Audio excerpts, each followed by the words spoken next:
If you're considering getting a working holiday visa for New Zealand, then I'm so excited for you because you are in for a treat. This is going to be a very dense video. I'm going to go over absolutely everything you need to know, including eligibility requirements, how to apply, what you can and cannot do when you're there, and everything you're going to need to know to set up your new New Zealand life. I know just how daunting and excruciatingly painful bureaucratic errands are, so we're going to go over step by step in order everything that you need to do in order to get settled in. We're gonna go over everything from how to get a phone number and which plan I used, how to get, I think that dog's actually taunting me, how to get a phone number and which plan I used, how to get an address, how to get mail if you don't have an address, how to buy a vehicle, what the hell is a WoF and a Rego, which insurance company should I go for, how to open a bank account, and finally how to get an IRD number so you can do your taxes. At no point did I find an apartment because I was living in my van the entire time, so I won't be covering that. I've created several chapters for this video, so feel free to skip ahead to the parts that you need to know. As a bonus, I'm going to be including some of my favorite and most useful apps that I used in New Zealand at the very end, so stick around for that. Okay, let's go, shall we? The cost of the visa is a non-refundable $455 New Zealand dollars. You can study for up to 6 months. You could do a diving certificate or any sort of course, but that can exceed 6 months. And you're allowed to work, but you're not allowed to accept a permanent job. So you could do seasonal work like fruit picking or planting. That's what I did when I was there, or like temporary contracts. If you have kids, you can't bring them. They have to apply on their own. And it's okay if you have another working holiday visa that you're currently on, you're still allowed to apply. It'll go through all fine. If your visa is approved, you're going to want to make sure that you show up with a few things, including 4,200 New Zealand dollars in your bank account, as well as medical insurance. I use Safety Wing. I'm still on it during my trip. Thankfully, I haven't gotten hurt, so I can't really speak on that experience, but I do know that every time I've contacted them to ask about my insurance coverage, the customer service has been impeccable. If you're interested, I've linked my referral code below. If you use it, we both get $20 off for the month. While you're applying, you're going to want to decide if you want the 12 months or the 23 months. If you go with the 23-month one, just know that you're going to have to get an extra medical exam done, and that costs 400 New Zealand dollars extra. Don't worry too much if you're not sure how long you want to stay for. You could always just apply for the 1-year one, and then later on, if you decide you want to stick around, you can apply again for the remaining 11 months. It's important to note though that you have to still be in New Zealand to apply again. You're gonna have to get the medical exam still, even though you're in the country, and you're also gonna have to pay the visa fee again. So all in all, you're gonna be looking at another 855 New Zealand dollars on top of the 455 New Zealand dollars that you had already paid for your initial application fee. There is good news though. If you're applying and you're thinking of going fruit picking or working in the fruit and vegetable industry, you can actually get an extra 3 months added on to your 1 or 2 year visa if you work for 3 months in those industries. Whatever you decide, just remember, because I have a friend that did not know this, once you're granted the visa, you only have 12 months to enter the country and for the visa to start. So if you apply in January, but you come February of the next year, you're not going to be allowed in. As long as you meet the criteria, unlimited applications are given to Canadians, so you're probably going to get approved. It says it takes 3 weeks, but mine came in 1, and thank God, because I had already bought my ticket. Okay, now we're going to go into how to apply. First, you're going to want to go to the immigration.gov.New Zealand website. So you're on the immigration website now, and you're going to want to navigate to New Zealand visas and hit the working holiday visa. That's the one that we're applying for. Click apply online, and then you just gotta follow the prompts. Thankfully, the interface is like super up to date. It's really nice, so honestly, it's pretty painless. Okay, so you've applied, you got your visa, everything's good. Now we have to set up your life. Let's get you a phone plan. Personally, this was the first thing that I wanted to do. I went with Mighty Ape. They now have an eSIM for the plan that I needed, but at the time they didn't. But New Zealand phone plans are pretty expensive, so this one was like the cheapest one that I found. The coverage was great. It had so much data. It was perfect for me, honestly. I think I had like 150 gigabytes of 5G for 20 New Zealand dollars a month. I think that might have gone up now to like 25 New Zealand dollars a month, but it's still probably the cheapest plan that you're gonna find. So for me, when they didn't do eSIMs and I needed to get mail, I used post restant because I didn't have an address yet. You can use your hotel address, obviously, if you are going to be sticking around for a long time, but I was actually already going to be on the move. In New Zealand, if you just put your name, you put post restant, you can send your mail to a pickup location with the New Zealand Post. Super easy. They hold it for 2 weeks, and then after 2 weeks, I think it's a small fee, but nothing crazy. It was so convenient. You are seriously going to need an address though to set up the rest of your life, so you need to figure that out. You could use your hotel, your hostel, your campsite address. You can ask your employer if you already have one, or a friend. You just have to ask them to write a letter of accommodation for you, and I've put the template for that down in the description. Don't get too worried about this. It's literally just, they just want one.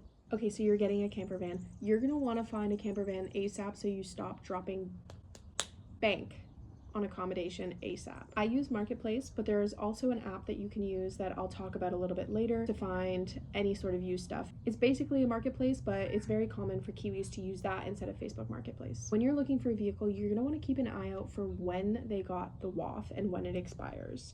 This stands for Warrant of Fitness, okay? In New Zealand, you have to get a Warrant of Fitness, which is just basically like a health update checkup on your vehicle every 12 months or 6 months if you're getting a vehicle that's older than 2000, like manufactured in 1999 or older. The WoF tests your tire condition, brake condition, structural condition, lights, windscreen, wipers, washers, doors, seatbelts, airbags, speedometer, steering and suspension, exhaust, and fuel system. So basically everything except for your liquid levels, which you should really test yourself because we almost had an issue with that. There was 5 liters extra of engine oil in our engine, which is so bad. Thank God we caught it soon enough, because the other thing you want to keep an eye out for is your Rego.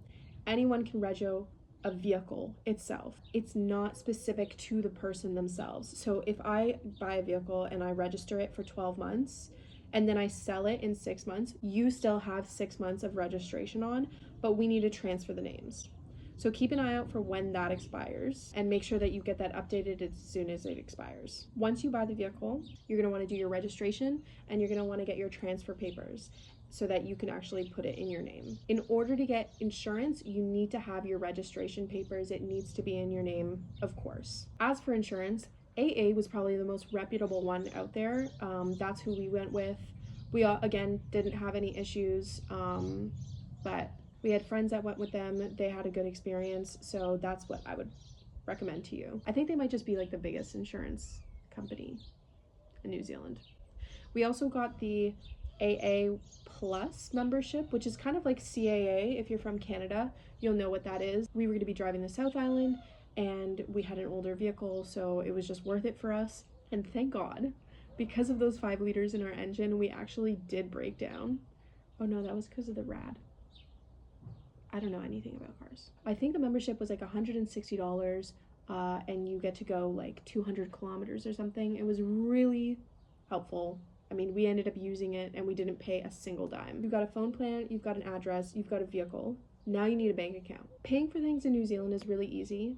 Everything's cashless, so I didn't actually set up my bank account until like I really needed to get a job. So with your proof of address that you've gotten with your letter of accommodation, you're gonna wanna bring that and your passport to the bank. I decided to go with BNZ because I like their free banking account, U-Money. Yeah, I hate paying for banking fees, so this was just like the logical thing for me. In general though, the main banks are ANZ, BNZ, Kiwi, and ASB. Now that you have your bank account set up, there's a couple things that you still need to do at the bank before you can get your IRD.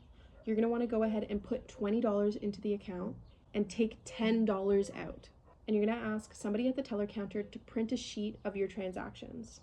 This will prove to IRD, the tax institution, whatever, the government, that you actually have a working and active bank account. I have a friend that put 20 in and took 20 out, which doesn't prove anything. So make sure that you're putting enough in and only taking like half of it out, like not a lot. At least keep $10 in there at least. So you have your bank account set up and it's open and it's active. Now you want to get your IRD number. An IRD number is basically just like a Kiwi social insurance number.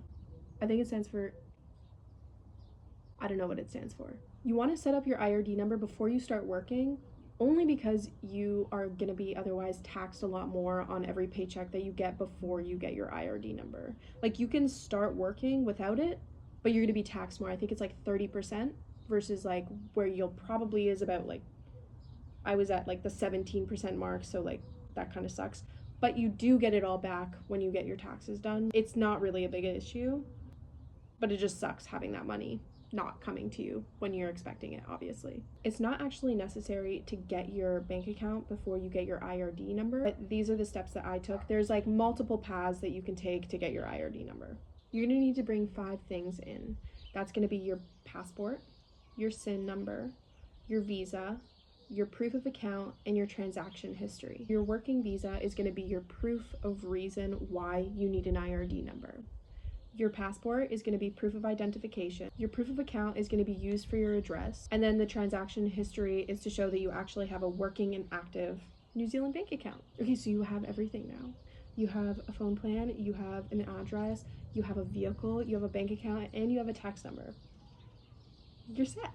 As promised, here are a few apps I found so helpful during my time in New Zealand. Starting off strong with Campermate. This app is an absolute godsend to anyone who plans on owning or renting a camper van or even a car that they plan on sleeping in.